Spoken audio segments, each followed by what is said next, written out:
Thanks for tuning into the Hidden Tracks podcast. You can find us wherever you find podcasts or listen to music. When you have an opportunity, please give us a 5-star review, write a little note, tell us how we're doing. We really appreciate it. It helps us keep this thing going. If you want to reach out to us, you can find us at Facebook at Hidden Tracks. Instagram is at HiddenTracks99, and if you'd like to send in submissions or talk to us or give us any feedback about what we're doing, our email is myhiddentracks99@gmail.com. Thank you so much again for tuning in, and I hope you enjoy the show.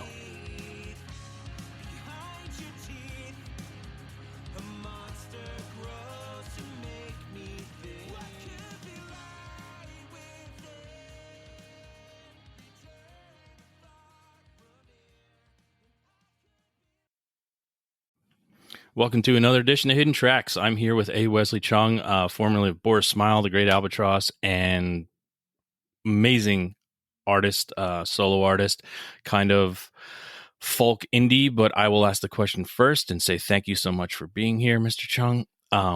If you had to describe the music you create, what genre would you label yourself as?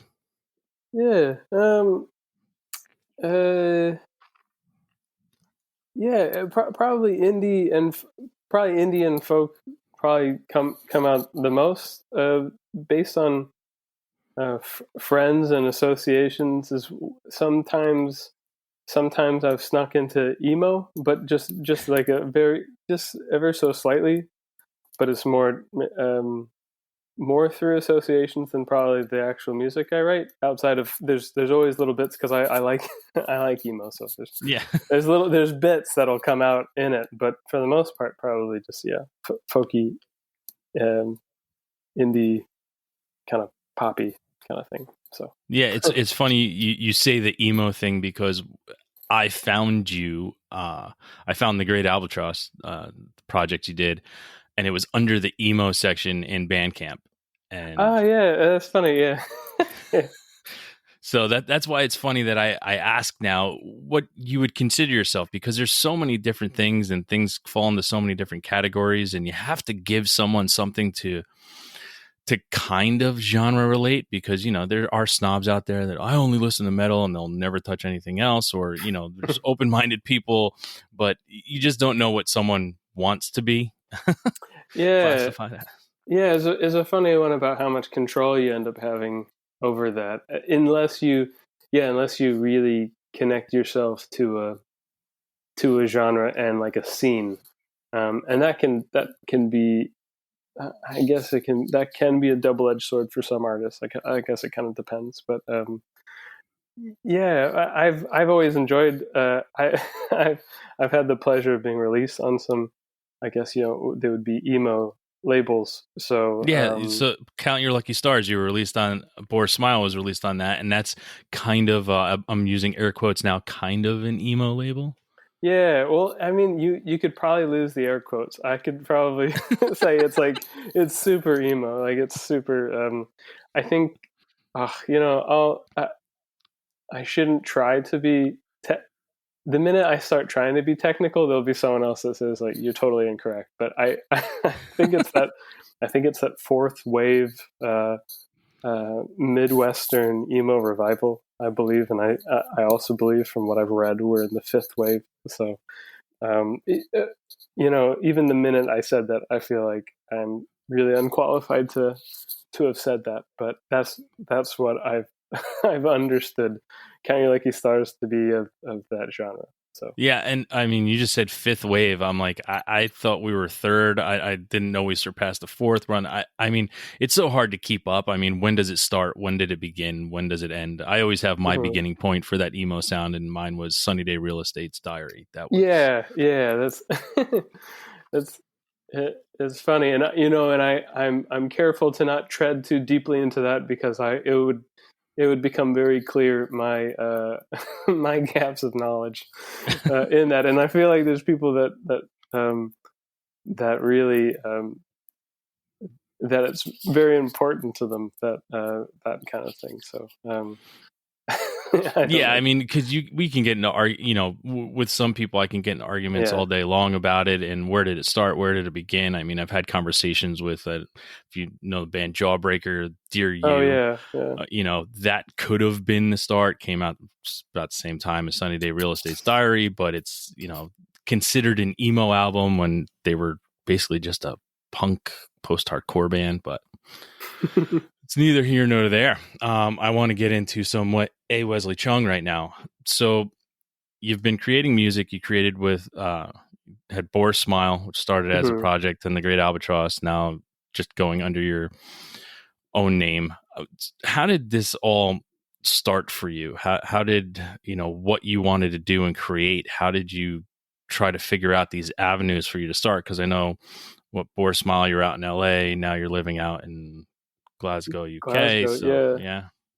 So I grew up in California, Southern California, so just outside of Long Beach, which is further south from LA. It's a major city, but because it's right next to LA, it kind of doesn't get. It's not. It always just feels like a smaller city in comparison. And then even more so, I grew up in an area called Los Alamitos, which is kind of outside of Long Beach, kind of just on that border between Long Beach and Orange County. I only make it more specific because if you're from Long Beach, people would say you're not from Long Beach. So it's always funny how I steer things as in that direction. But okay, so I just started learning guitar when I was about 13, just learning from friends and just kind of learning some songs. Previously, I played saxophone in school bands and like a tiny bit of piano lessons from my dad and my mom. The piano lessons always rear their ugly head. And every musical experience. And probably like most people, I just wish I would have stuck with it. But it was everyone says it. It's just when formal music, the way you approach formal music lessons to kind of something a bit more playful, or just like kind of like learning riffs and things like that. If that's how I had learned piano, I probably would have stuck with it and would have really enjoyed it. But so guitar for me was learning bands I was listening to on the radio. So if my dad and my mom were showing me how to play songs I had heard, if I was like learning some like Beatles tunes or something on piano, then I might have stuck with it.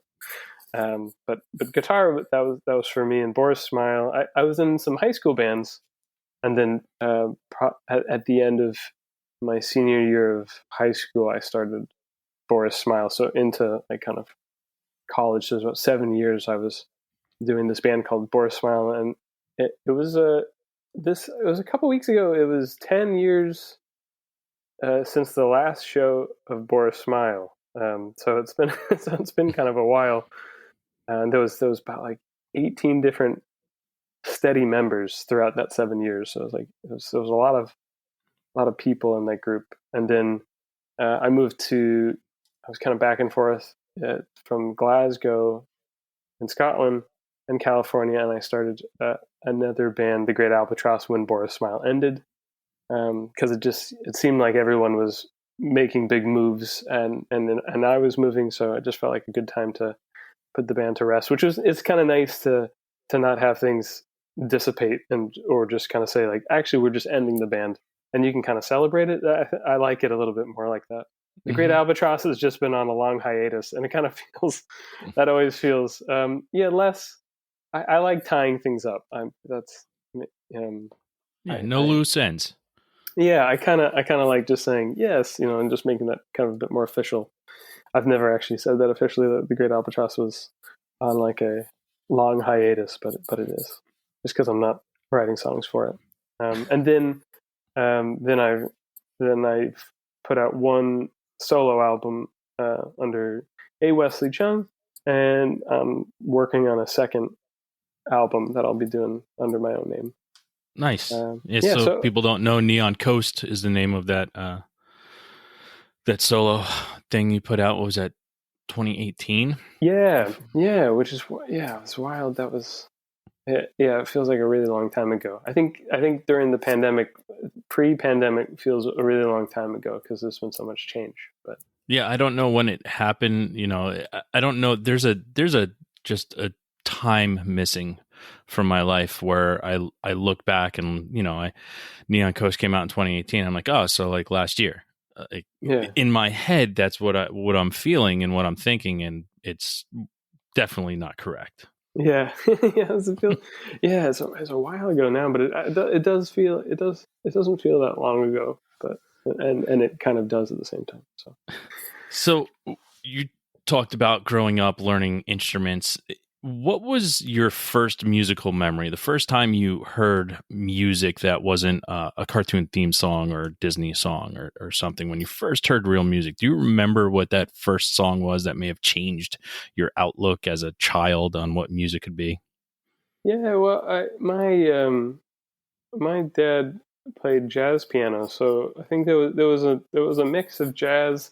Strangely enough, like not like more classic jazz. It's more even though that's what when my dad would play piano, that's what I feel like that's what it would be. But um, it there there was a lot of kind of like smooth jazz being played in the house, and also kind of like scores to films a lot of Mm-hmm. time. But the first album I went out and bought was the best of Aaron Copland, a very American composer. So I liked classical music a lot. I liked a lot of things, but I liked classical music a lot. So um, so I mean, and I still really that's still one of my favorite composers. So I think the album after that was like a compilation called Pure Funk. So I like a lot of things with horns, and so that's kind of stayed um, with the music I make. Actually, yeah. So some of those early influences. It's funny that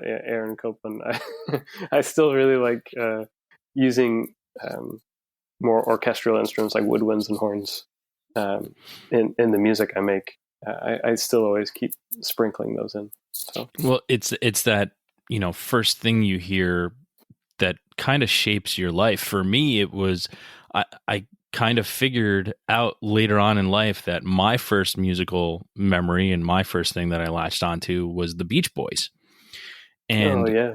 the harmonies in that kind of have led me down that path of like I didn't realize it until probably 10 years ago that I'm like, wow, that really shaped my listening habits to bands that I loved that, Beach Boys to Big Star to the Posies to like these beautiful harmonies between two singers. And I was like, wow. So, and I never put it together until later on Mm. in life to be like, wow, that really did shape my outlook on music for the rest of my life of what I like.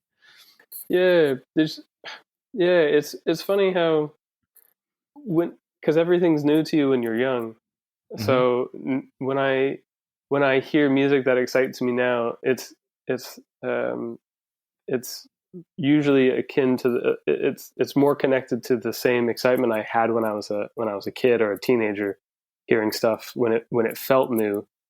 Even though I've heard a lot of music now, so it's funny that I don't feel like it gets more exciting than then, but it's almost like when I hear something, if it makes me feel the same feelings I did when I was younger, when it does, like when music feels new, or like I've not heard anything like this, or oh, that's just um, the perfect kind of track that I like, you know. So yeah, when I was a kid, I think hearing the song "For Once in My Life" by Stevie Wonder, because I used to listen to the radio, and then you know go channel to channel until I heard something I liked. Then I would just like you'd press record on the cassette player Hmm. so that you could have like your own mixtape, and it was always kind of choppy, kind of like a VHS tape of when you record movies on TV and all the commercials are in there as well, and you know when to fast forward and stop and press play again because like that's so your memory is kind of connected to um, either those radio commercials or like TV commercials from like all the weird recording. So yeah, Stevie Wonder, and then the Beatles. Like when I think I got like a compilation of the Beatles of some of their number one hits. And Was it the number one hits album? Yeah, it was like, it was red with a big one, like a yellow one. Yeah. And Yep. I remember I'd never heard things like Lady Madonna and tracks I hadn't heard by them. I think got me into listening to like the White Album. And I kind of like those singer-songwriters, like Paul McCartney. It wasn't until much later I listened to Wings, and it just feels like Paul McCartney is like unhinged Paul McCartney, just like doing all the weird stuff he does. And I like his really simple melodies and kind of his weird compositions of sometimes his choice of starting and stopping and then just jumping into something totally new. And he's allowed to do whatever he wants. So yeah, very very much so. I always like that. So I mean, those are big influences. I mean, probably like you'll probably hear more influence from like Paul McCartney on that earlier stuff, like Boris Smile. But then, Stevie Wonder. As much as I've listened to him, so you can have influences, but you probably don't hear a direct link. I just listen to a lot of Stevie Wonder. Probably the first like big indie band, the first like indie show or like rock show I guess I ever saw that wasn't just like Three Dog Night with my dad or something like that was it was a really cool bill. My friend Mark took me to LA. First time going to see a show in LA. It was Pedro the Lion and Damien Jurado was opening, and T.W. Walsh's band at the time was the very first opener. So it was like and T.W. Walsh, the drummer for Pedro the Lion, so David Bazan. So it was that was another kind of moment of like, oh, I've just not heard anything like this before, and I've never been in a crowd with there's a lot of people. I just remember kind of seeing people with a lot of like that square glasses were really popular at the time, like really thick square glasses, and everyone's kind of head was really low, and like everyone was like really somber music. I think I found it really like intense as well because it was his album Control, and it was so intense. And Damien Jurado, it was his album. I think it was like I Break Chairs, or it was a much like a bigger kind of rock album. I think David Bazan was playing drums on it. And it was a really great show, and I think that really got me listening to Pedro the Lion, and that's probably one of the bigger influences as well. Probably for ages, I've just tried to emulate him for a long time. Yeah, you're not the first person that's been on here. Pedro the Lion has come up plenty of times, and I gotta say, for one of those bands that if I were to just start talking to him about someone, not many people would know about him, but there was such a huge influence that band had on so many people around the world that I just think it's amazing that it's not one of those bands where I can walk up to somebody and be like, oh yeah, so Pedro the Lion, and you get that, I have no idea what you're talking about. It's like, well, they were so influential, and I talked to so many people, and especially on the show, that Pedro the Lion comes up a lot, and it's a crazy thing to think of how influential, and at the same time, does he know how influential he really was? Yeah, it's and it's not. I know what you mean. Like it's funny, these kind of still, even after all this time, he's so influential, and it still feels like he's a bit under the radar, I guess. I guess in terms of like mainstream music or even mainstream indie. So it's which is weird and funny. And I also, not funny, haha, more like funny, like, oh, that's sad. Because I just feel like, I think he should be more well-known based on how many people he's influenced. Like, for ages, I feel like if David Bazan and Sufjan Stevens for ages, I was just trying to emulate their music for always. Yeah. And to hear how, like, some stories too, we had Jonathan Ford, who was in Pedro the Lion and Unwed Sailor, is his project, but just like talking about how, the interactions and how things came about, and just how he learns, so much together from each other. It's one of those things. I think sometimes it's criminal. It's kind of why I want to what I'm doing, because I want more people to find out people that are extremely talented and have so much to say and so much to give and may not get their just due, you know? Yeah. So you brought up growing up playing different instruments, and just explain to me. So what was let me get to this. You brought up Three Dog Night. What was your first concert ever? Yeah, it was probably Three Dog Night with with my dad. So if you don't know Three Dog Night, they wrote Joy to the I know World. who they are. Not the classical, just for anyone listening. And I'm thinking, what's the other? Mama told me not to come. Yeah. That ain't no way to have fun. Yeah, so that's probably, but then the first kind of like indie rock concert, Pedro the Lion. All right. So they're pretty different. Those two concerts. Yeah, definitely different. Definitely brings up street cred a little bit. Listen, I have nothing to say. Three Dog Night doesn't. Yeah, it's not really street cred. Listen, my first one was Kenny Rogers with my parents. So that's great. That's great. The Gambler. Yep. So I know what it's like to have that first show. That listen, even my second show wasn't good, but as I got to pick my own, it got much better. Yeah, that's funny. So playing in high school and doing those things and learning how to play guitar and saxophone and loving all that jazz and stuff. When you were, there comes that point in your time when you're growing up and there's that middle area of, what I'm listening to, is this going to resonate with people I'm going to school with or what I may want to create when I'm doing something? How was it if you were listening to jazz and scores, and how did you kind of find that group of people to connect with and create with? Yeah, that's a good question. I probably a lot of the people I end up, because I like those styles of music. Maybe it's the people you start kind of when you start talking to other people about really enjoying that style of music. So probably with how I mentioned that there's been less influence with Stevie Wonder, but probably it's influenced which bass players I play with. Because if you get a player, I'm making maybe a stereotype, but someone that just really loves like really like straight up punk music, their bass playing will be very, very different to someone who really understands groove. Like if to sometimes sit back in the pocket, and to not, and when I've been playing with someone who's a jazz player that also just happens to like indie music, then they oftentimes are very good at knowing, when to play and when not to play, when that's important.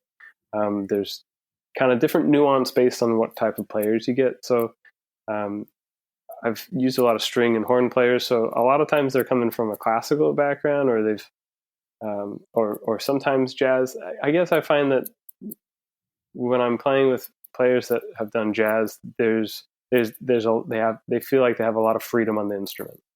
And so sometimes that connection of really enjoying that music and then connecting with people that like those genres, it's kind of opened up avenues for players which might influence more the live shows than sometimes the recorded stuff. But it's I've always enjoyed. I always get a kick out of just getting someone to, like in Boris, I used to get someone to play like French horn at a live show just because I really love French horn. Or but then someone on the drums that's really into like doom metal or something like that. So they're just like hitting the drums really, really hard, and like so.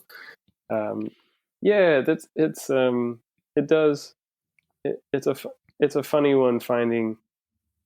Probably the connection between all the people I've played with that I've wanted to create with is people that just love a wide variety of music. We might be writing music in a certain genre or a certain style, but usually if people are really hungry for listening to new things in different styles and kind of seeing how they connect and really appreciating the musicality of different genres, those are the individuals I normally end up playing music with, and and they're a lot of fun to play music and collaborate with because of those varying influences that kind of make their playing really interesting. Yeah, if you have that sense of discovery and having a wide range of things, sometimes that contrast creates beautiful sounds together. Finding that touch where, yeah, I'm really not into that, but you are, but I'm into this, and if we mix it together, sometimes it comes out, and it's one of those uh-oh moments, like, Mm-hmm. what did we just create? Because I don't know if we can duplicate it, because that was fucking awesome. Yeah, and it's that mixture, and it's what comes naturally. The person that,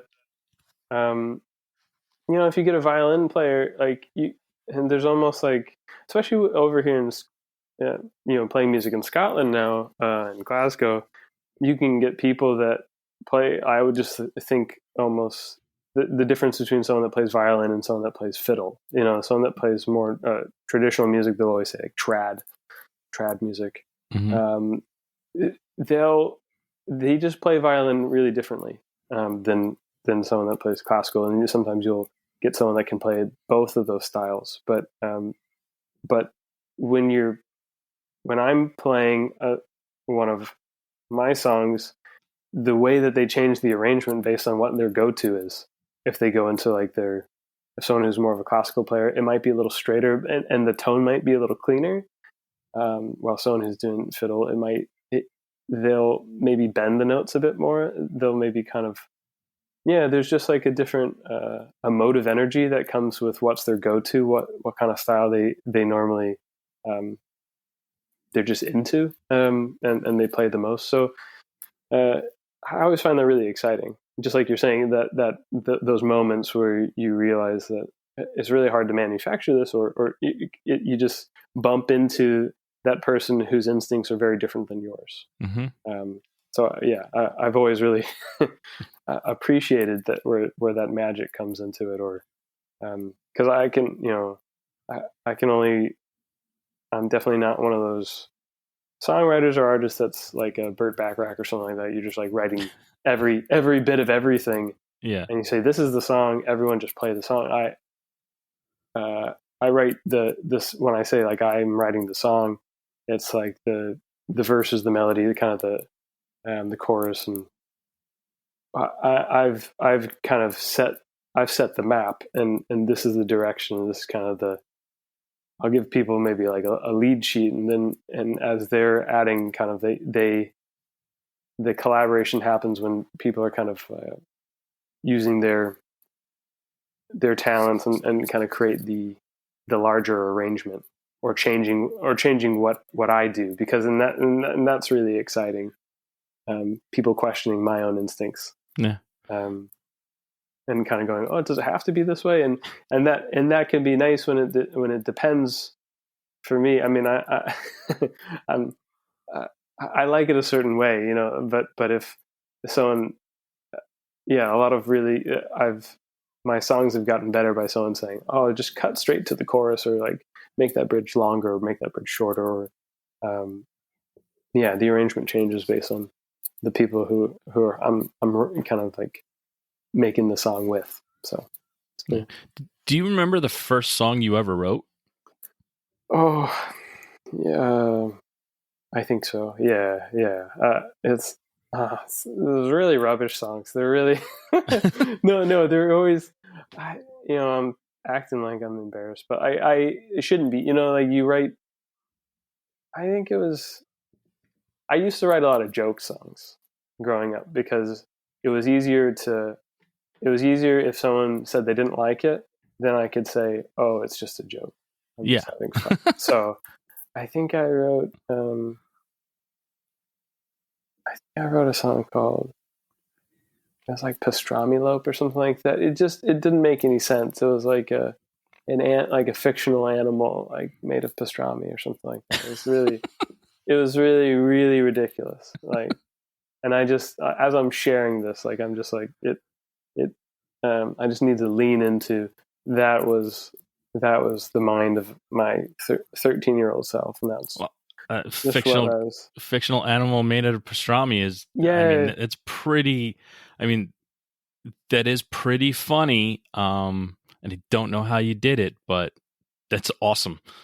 Yeah, it was weird, like, and that I think in high school, it's just these silly songs that probably the music I'd be more like, oh, that's kind of cool, that's a fun riff, and at the time in Southern California, and like pop punk and ska were really big, so that was another way I can get horn players like high school bands that I don't really need to talk too much about, which were fun, which were really fun, but as well, like, Star Wars and things like mullets and things like that. Yeah. That was the subject matter of most of my songs. Not in a good way. I mean, I usually steered away from love songs because I'm pleased at least that I was conscious enough at the time that I I didn't know anything about love, so I just like, well, I'll write I'll write what I know, just goofy things, I guess. So, What was the name of your first band then? I think it was called like I think we settled on the Funk Crusaders or something like that, and I played a battle of the bands with against. I think at the time there was a lot of like straight edge hardcore bands that were popular in the local area, and I think, and I think I had like a gold cape or something like that. Looking back, I think I was really trying to. Yeah, I was. It's definitely like this. I was. They were cries for attention, but yeah. And then I was in a band that we called ourselves Bangarang, and then I think we changed the name to Adam the Brave. I think it was a time when it was like a lot of bands were called name. I think we were just trying to become Jimmy World or something like that. Yeah. So those are the high school bands, but they all build towards something, they all. Yes, no, that definitely, it's the foundation. Yeah, and it's always like writing the song the best you can do at that time. So I would much rather have stuff that I look back and I go, like I would tweak a lot of it now, but unless you do just put out things and feel comfortable having people hear it and enjoy it or not enjoy it, that at least gets you building the craft. I think it's what is his name? This American Life, is it Ira Glass? Mm-hmm. There's a good some video I watched that he was chatting about the difference between your talent and your taste. That sometimes you can develop a sense of your taste before you build up your talent, and sometimes and you wait until your talent meets up with your taste. And I do like I feel like that's a very true statement. At least I feel like probably the album I'm working on right now I would have absolutely loved when I was like 22. But it's taken this long at the age of 35 to build up my songwriting skill and my way of trying to communicate the type of track that I'm trying to make, and the lyrical content that I'm making now is probably, even though the lyrics I probably wouldn't have. No, maybe I would have connected to it at 22, but the music I'm probably making now I would have loved when I was younger. So sometimes I'm just trying to, make the music that I fell in love with when I was like early 20s. Sometimes, yeah. Nice. Now, this question I'd like to know because I think it gives a good read for how you feel you are. But if someone had never heard anything in your catalog, anything you've ever recorded, what's the one song you would play for them that you'd say, here, this encapsulates what I'm about? Oh, man, that's really hard. I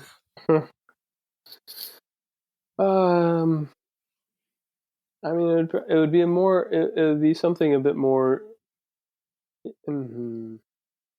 It would be a newer track, probably. It might be a toss up between in my last project, like the great Albatross have a song called "To Sleep in the Catskills." I think that's I'm really proud of the lyrics and the music. I also like the tone of it, and the instrumentation of like having pedal steel and piano, and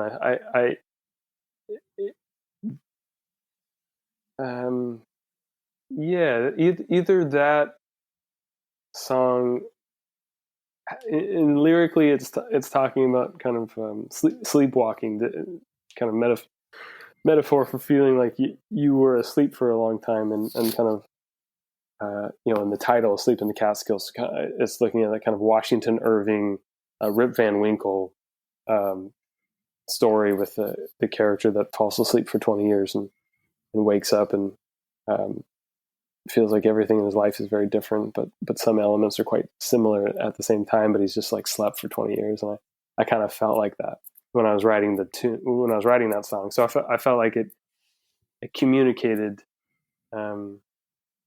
That's a good one, because that it communicates a lot of my songwriting in terms of trying to look back and making sense of things in the past, and how they are relevant to how I'm feeling now, or how the world makes sense, or how I'm trying to communicate how I feel, or my thoughts on life, I guess. And then so that, or the song "Restless," because I feel like on my solo stuff, Neon Coast, the song "Restless," it encapsulates my songwriting now, but also has a similar sound to it. Kind of ties in. People that liked Boris Smile would like this new solo album and that song "Restless," because it sounds, you can see the thread of still using tuba and clarinet. My friend Seth and Abby that were in Boris Smile, they played on that track, but also I feel like I've developed my lyric writing, and I really like that song and its reflection on California, and both of those tracks I'm talking about. I know I'm cheating because you said one song, but those are the two. No, that's fine.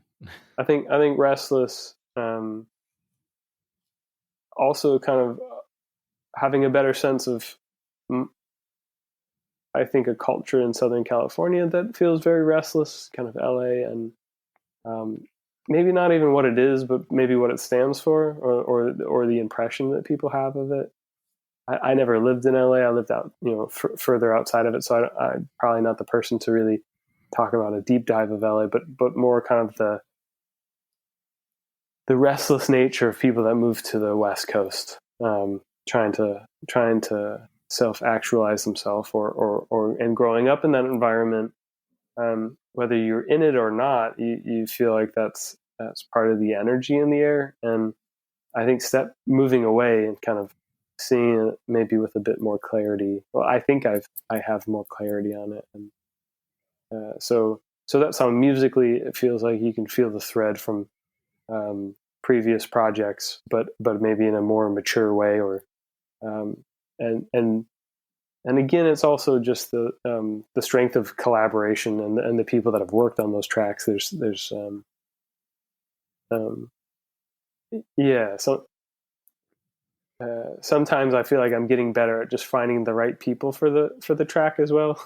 Yeah. It's like fantasy football or something like that. I'm just like, I'm picking these people where sometimes I won't have someone. It's easier when it's like a project that you're the captain of, you're like running the show, because sometimes you'll have consistency on people that record, or just consistency of certain people that play on the live show, but I get to bring in new elements and new people. If it's just a very traditional band that you feel like this is the band, this is what we play, and we won't bring as many people outside of that as often. I feel like I have a bit more free. I've created a collective, I guess, that people, for the most part, understand that's I bring in new people just to kind of make sure that the song makes sense and it works. So and you just brought up, when people move to the West Coast, and let's not shy away from this. California to Scotland is, you know, talk about a huge move. It's for people. It's like Nashville to Austin, Austin to LA. Like, Yeah. What precipitated that, and how has it changed you, or has it changed you musically in what you do? Well, the answer, Shane, is love. Love, Yeah. love took me to Glasgow. Love's usually the answer to a lot of things. Yeah. It's my girlfriend at the time is now my wife. She's from Glasgow, so it was long distance for a while. Then I came out and did a master's in Glasgow, and we settled over here. So that was the main reason, because they're just like they're so different. Glasgow is more similar to the East Coast of the States, I guess, which makes sense. Like kind of it's more of a European vibe. There's a lot more Scots that move to the East Coast of the States, and West Coast is so different. It's kind of there's the kind of inverse, certainly with weather, where Southern California you get maybe 2 months of rain, and 10 months of sunshine, and Glasgow is just like the opposite. You get like 2 months, if you're lucky, of some summer or some sunshine. The rest of it's just rain. And when I was in Scotland, I was very lucky at the point when I was there that it was, I mean, everybody's like, we're going through a heat wave. It was 76 degrees. Oh, that's really good weather. Yeah. And the sun was out, and it was like gorgeous. And I was walking around. I'm like, what's everybody fucking complaining about? Like, this has been beautiful. I did Ireland and Scotland, and it was, and we literally had 38 seconds of rain in 10 days. Oh, see, you're very lucky. And Scotland's a great place to visit when it's sunny, because everyone's just on great form for the most part. Everyone was happy. Yeah, because it doesn't happen all the time. So everyone, the term in Glasgow is tops off, where people, it just means take your shirt off and just go out in the sun and enjoy yourself. So weather-wise, culturally and weather-wise is really, really different. And the musical style as well in Southern California, specifically in Long Beach, and kind of Orange County as well. The type of like surf guitar really stuck around in Southern California, and so like the bands like I'm trying to think of like pals that like the Tijuana Panthers, if you ever heard of it. Like, it's really like surf rock, and like that type of guitar. Like, it used to be, I think people would like the Cold War kids that were kind of from the area as well. Their early stuff, it would be referred to as like jangly guitars, like that type of reverb, and there's cities in certain areas, like they have a certain musical style that is more the go-to. It's what people maybe emulate. And then over here in Scotland, like I've really enjoyed just hearing more like traditional folk music that people play, and also the Glasgow in particular is such a musical hotbed of great bands that come out of it, and I guess I'm focusing on guitar tone just because it feels really different. If you listen to a band from Long Beach, California, in comparison to like Glasgow, if you're listening to Frightened Rabbit or We Were Promised Jetpacks or Mogwai, the tone of the guitar is a lot heavier. It's a different type of directness with reverb, and they're the artists. Like, Glasgow's a really funny place as well for the difference of like you get like this really heavy like post rock or kind of like indie rock that just feels really heavy with its guitars. It's really cool, and then then you get this other spectrum of like Bell and Sebastian.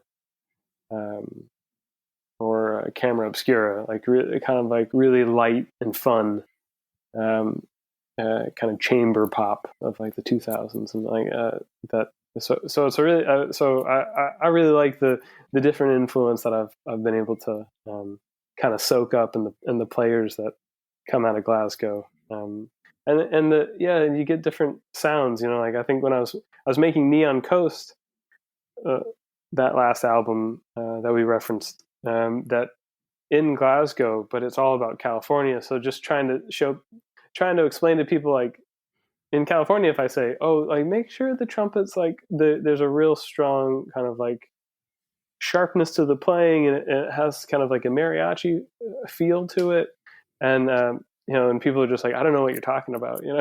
I don't listen to mariachi music. I'm like, oh, yeah. That's funny because I just like it's in Southern California. Growing up in Southern California is inescapable. Like it's everywhere. It's always just around. Kind of like just like you can't live in Southern California without hearing the Beach Boys a lot. Mm-hmm. or you can't sounds of mariachi.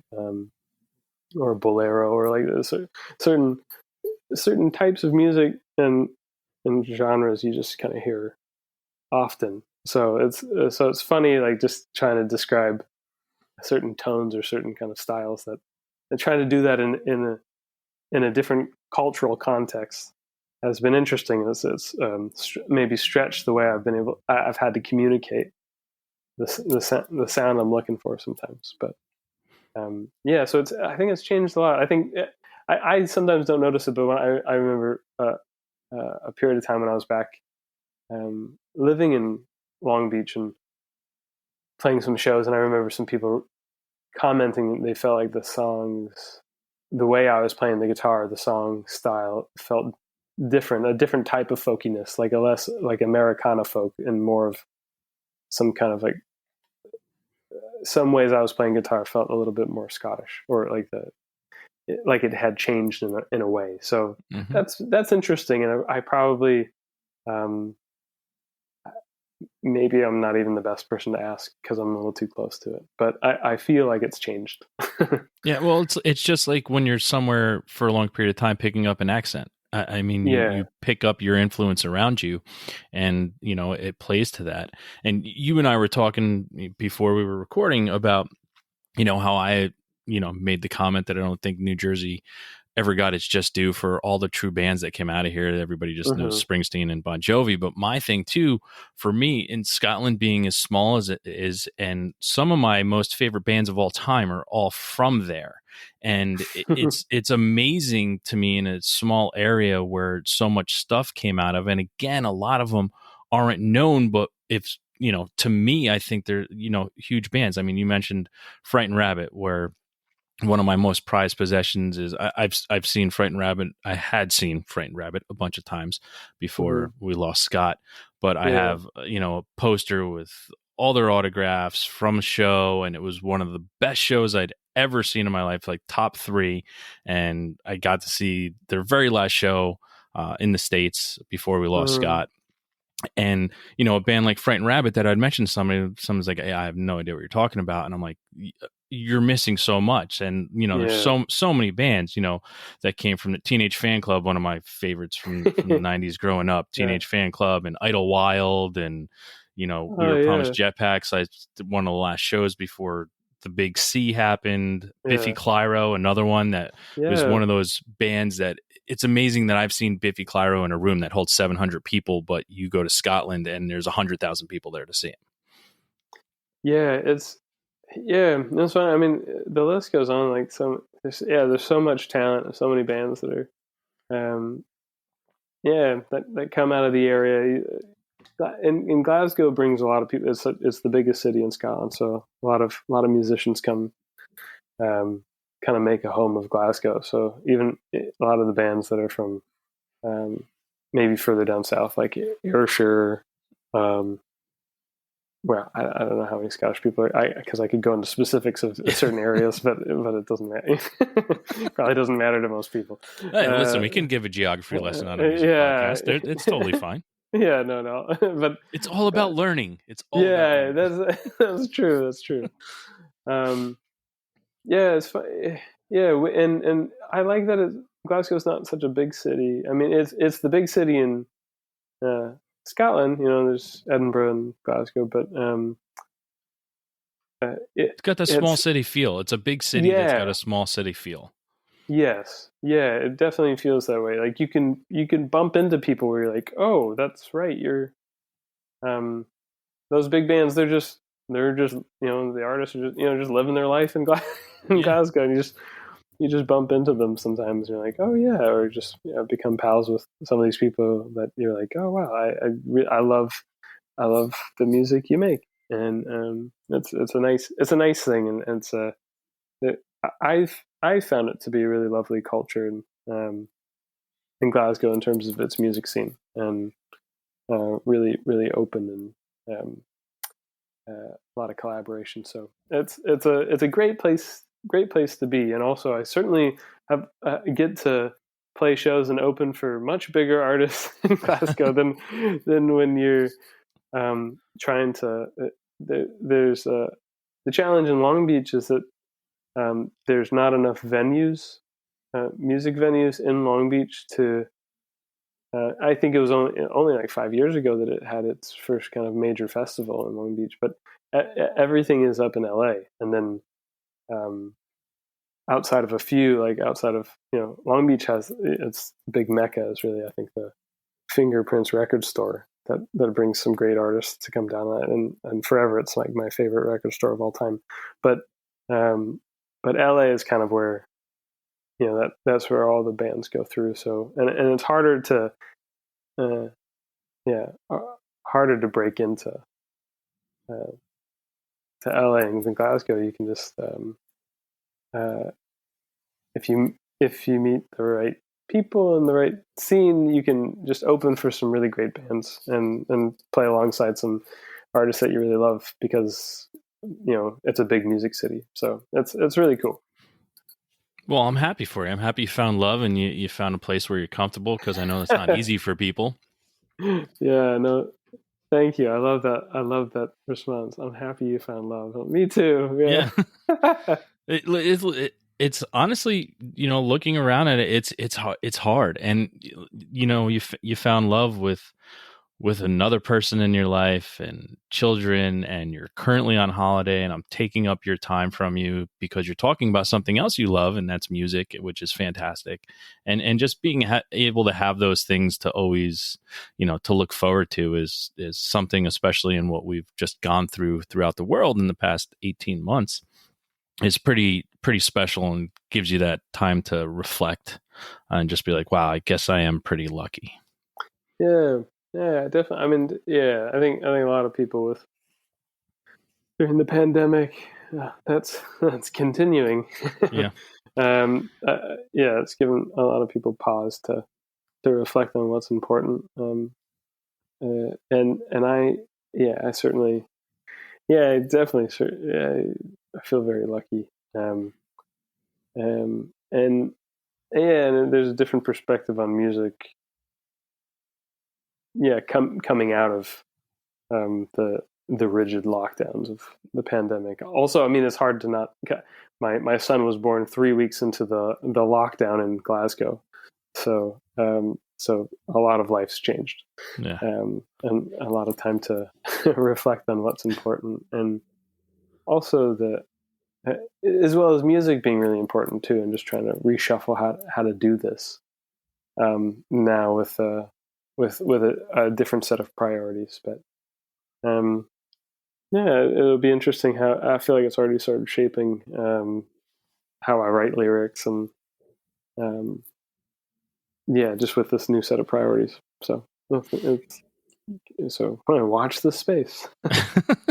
All right. Well, let's go from having luck and being happy to not. So 5 minutes are left before an asteroid hits the Earth and takes out all life as we know it, and you have to listen to one song before impending Oh, doom. What song do you listen to? all right. That's very very difficult. Hmm. Some people have gone epic. Some people have gone personal, touching. Yeah, that's a really good question and a very hard one. I can only answer to what comes to mind right now because I don't know if I'll go back and think because this I feel like this would change constantly. But I feel like a fitting song for such an explosive thing would be probably something very like a very something calming and quiet, just to balance it out. I would listen to Arvo Part Spiegel and Spiegel. it's a very quiet classical piece. Okay. It's called Mirror and Mirror. I think that's the translation. But, it's a very beautiful tune, piano and violin, and I played it at my wedding. So okay, great. Listen, it goes on the Impending Doom playlist. Yeah, put it put it in there. Yeah, it'll make you cry, and if if you like a lot of Krzyzewski films, he likes to add Arvo Part into his films. So so that's what I would play. Awesome. So I'm going to ask a couple more questions. We're going to get you out of here. I appreciate your time. I know you're on holiday with your family, and it's been awesome, and I don't want to keep you much longer. Question I'm going to ask is, do you have a favorite moment in your life that's attached to music? Oh, yeah. I mean, good question. There's a lot of times I think the continual thing that keeps me doing music is those moments when the song comes together, and when you're recording, and again the challenge and the tension of things aren't working, and then suddenly when they do start working, that's a beautiful moment. Those kind of like and it's just like it's a little win in life when you kind of go, oh, that's the melody I was looking for, or that's how I make that bridge work, or that lyrical line. I finally, it's always like the second verses. That's what I really struggle with. If I can get a chorus and a first verse, how to go into a second verse and keep it interesting and not try and repeat what I've just said, or like that. That's difficult. But in terms of like live performances, there's two that come to mind that I feel like there were moments where I was like, oh, this is the best. It was Boris Smile's last show, which is I think I mentioned earlier in the podcast, about 2 weeks ago. It was like it was 10 years since Boris Smile played at the last show, and I think we had 300 people that came along in my favorite record store of all time, Fingerprints, where I kind of just consumed so much music and bought all these like used CDs. And yeah, it was great. And a huge amount of some of the different musicians that have played in Boris Smile came along. Even one of the band members that we had become kind of estranged because that happens a lot in bands, obviously. And I don't, sometimes I'll say, music's brought the best out of me, and a lot of times it's brought the not so nice side of me as well, or the controlling part, or the one part that's that can be a bit difficult. And it was nice that that show was really special because so many people came out to just enjoy this last show, and so many of the musicians, and also just to reconcile as well with some with a guy I hadn't spoken to in ages that used to be a big part of the band, and have him just come up on stage and even just play some shaker, like that was really great. That full circle moment. Yeah, and those don't happen very often, and I think that's why it felt really special, because I feel like life is full of you don't get to tie everything up neatly for the most part. So when it does, you got to kind of celebrate it. So and then another one was in 2018 when released Neon Coast. I got to open one of the main stages at End of the Road Festival, which is a really amazing festival here in the UK, and that was a really special moment as well. Just kind of felt like I felt kind of like Charlie in the Chocolate Factory. Like I felt really lucky. I was just happy to be there, Yeah, when the doors open and your eyes and you're just that big exhale, deep breath and exhale, and wow, that's the moment. Yeah, and that was like because that doesn't happen often for me. I'm relatively unknown. Like it's just really nice that you wanted to talk to me on your podcast as well. but I think Well, I think you're really my talented, and I love your oh well, thank music. you. And I mean, again, with all these ways to find music nowadays, and to be able to search stuff out, and to find, I found you through the Great Albatross, and the first thing I did was I purchased it on Bandcamp. I ordered the vinyl, got it sent to me, and I was like, "This is amazing. This is something I need to look into more." And then Oh, cool, leads me to man. Boris Smile, then leads me to Neon Coast, and leads us to you and I today doing this. Oh, that's great. And just yeah, I really appreciate it. I mean, yeah, that's the thing. I guess that's at the end of the day, and I'm trying to always. You can lose perspective, and whenever you're deep into any kind of like craft that you're doing, and kind of when you're looking at your own personal measures of success, or what you want out of it, or why you keep doing it when it's difficult. And I guess just writing music that people connect with, that Well, I connected with it, and I yeah. thank you wholeheartedly for it, because Oh, cool. it really is. And I want to say I do appreciate what you do as an artist, and I look forward to everything new that you're going to be doing and working on. And it's just one of those things. I don't ever want you to quit or give up, or when it gets hard, just know it'll get better, because all it takes is for you to touch one person from anywhere around the world with a song you created, and you could be doing exactly what we're doing today, and having someone tell you how much they appreciate what you do. Yeah, thanks, Shane. I appreciate that, man. Thank you. So we're gonna end it up on our time right here, because I don't want to keep you any longer. We end our shows. This is called our weekly threes. It's 3 things you're listening to right now. Could be new, could be old, could be a audiobook. Doesn't matter. Mm-hmm. But 3 things you're listening to that you'd like to let people know about. All right. Like right. The thing I downloaded 2 days ago is the new album from the artist Quickly Quickly. I think he's from Portland, Oregon. He's like a really young guy, and he's just writing really amazing music.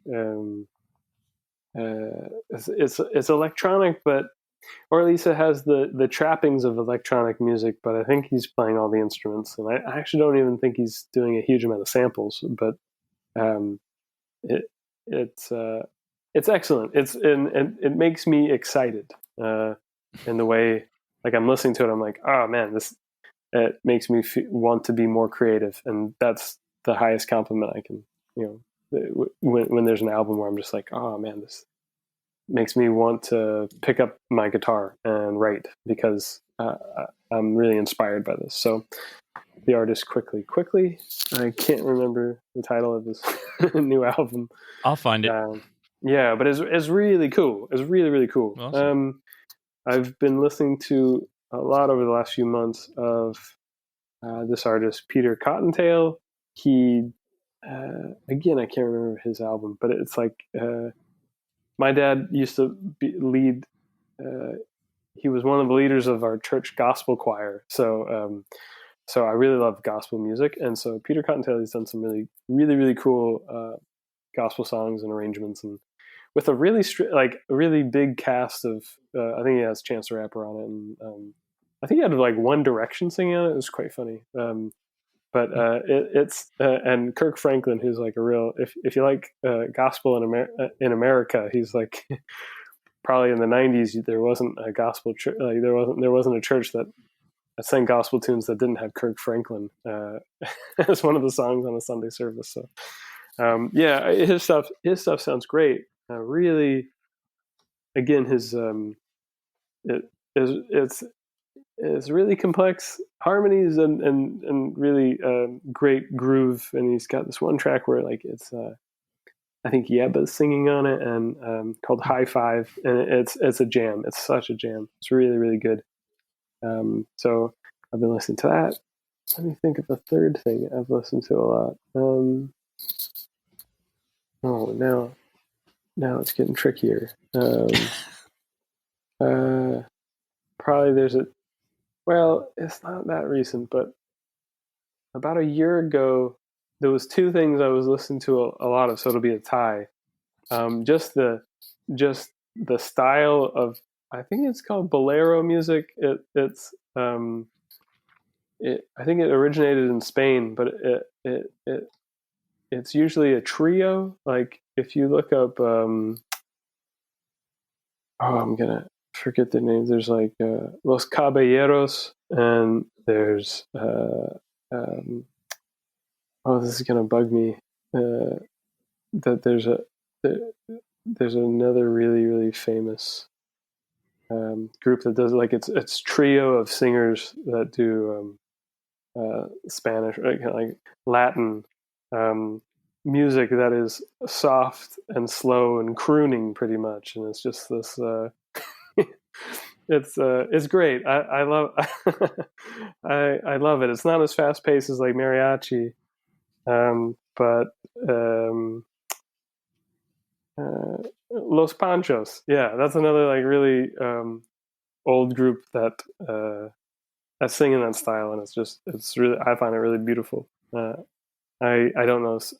I only did 3 years of Spanish, so I don't really actually remember a lot of it. So I don't know what everyone's saying, but I know it's romantic, and I get the gist, and it's really beautiful. So it was like a year where I was just listening to a lot of that, and alongside Chet Baker and Jerry Mulligan. It was a Jerry Mulligan, I think it's his quartet with Chet Baker, and it's great because it's just bari sax and trumpet and bass and drums. So you don't really have any instrument that plays chords like guitar or piano. So they're creating all the chords together, just the trumpet and so they're making those chord structures and harmonies with just trumpet and bari sax, along with the bass and the drums as the rhythm section.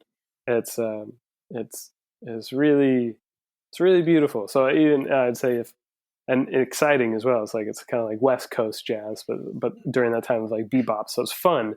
So if you like stuff that's kind of like bouncing back and forth, like so people that do like kind of like emo-y kind of guitar lines, you'll like.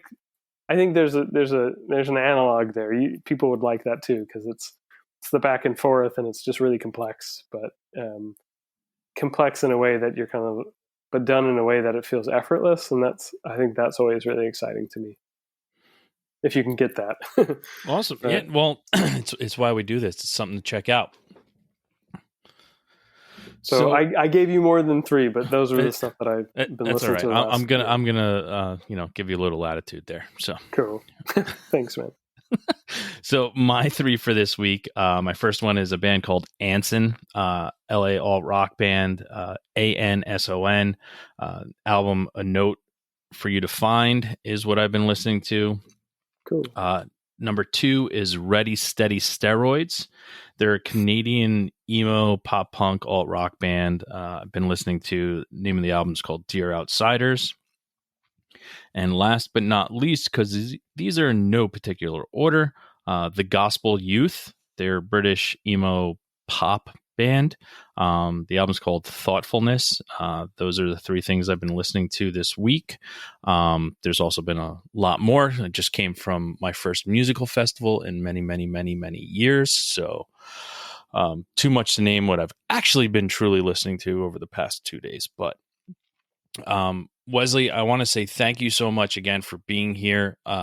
Also, right now, I want to give you the opportunity to say something to your fans and your new fans you're going to garner from being on the show, and letting people inside of your life, and also tell people how to find out everything that you're doing and everything that you've done.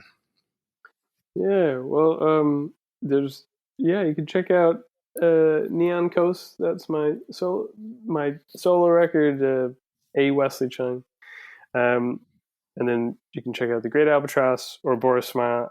On my Spotify under A Wesley Chung, I made a playlist that's just a bunch of stuff from all those projects that I've done. So if you want to kind of just get the big hits from me, you can listen to that. And I'm working on a new album. well, I have not actually said publicly at all what it's called. It's called Portents, and I'm hoping for it to come out next year. So that'll be a Wesley Chung, the new album Portents. Hopefully it comes out next year. So look out for that, and it'll be a pretty rock and roll. Well, it's like a very indie rock record. So I hope people enjoy that. Well, we're looking forward to it. I know I am. So again, thank you so much for being here. Go spend some time with your family. And for everyone out there, you know what to do next. Go out, listen to everything A. Wesley Chung has done, and have a great fucking time.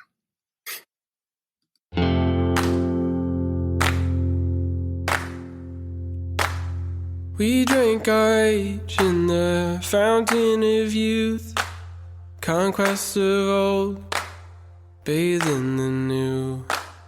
Desperate hands reach out the same, beige stucco walls, wash them away.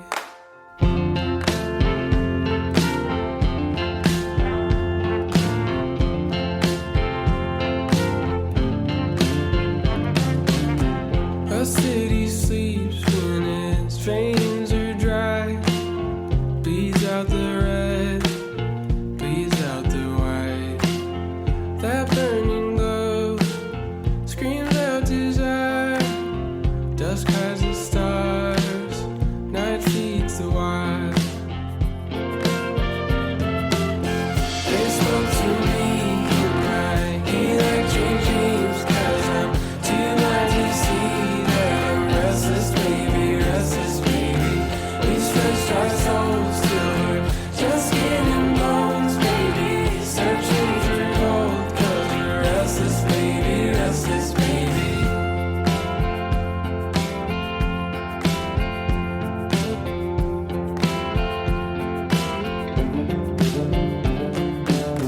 Branches swing low, our shallow pool, just tantalizing us cursed fools. The chosen few feast at the top, masses below, it breaks the heart.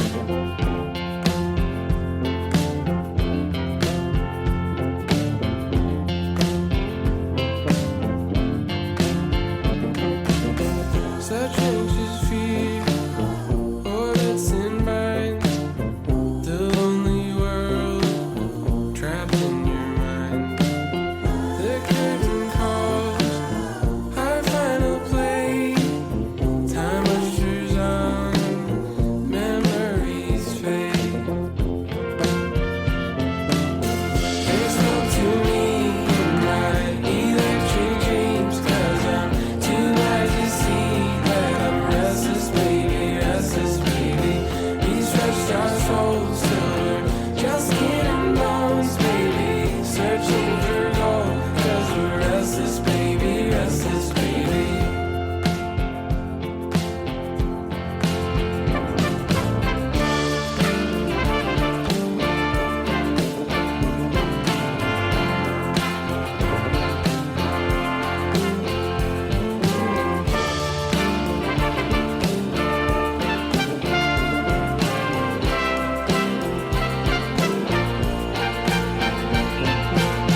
They spoke to me in my electric dreams, 'cause I'm too blind to see that I'm restless, baby, restless, baby. We stretched our souls till we're just skin and bones, baby, searching for gold, 'cause we're restless, baby, restless, baby.